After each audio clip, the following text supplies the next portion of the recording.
inside, missed the inside line. Ferry took advantage of it. Oh, Tedesco is down.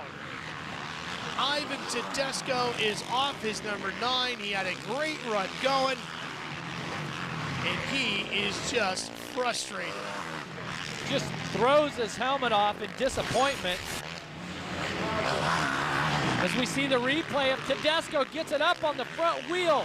Right hand comes off, and watch his hand almost went into the spokes.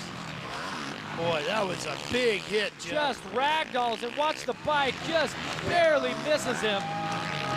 Tedesco putting on such a hard charge all day today. So disappointing.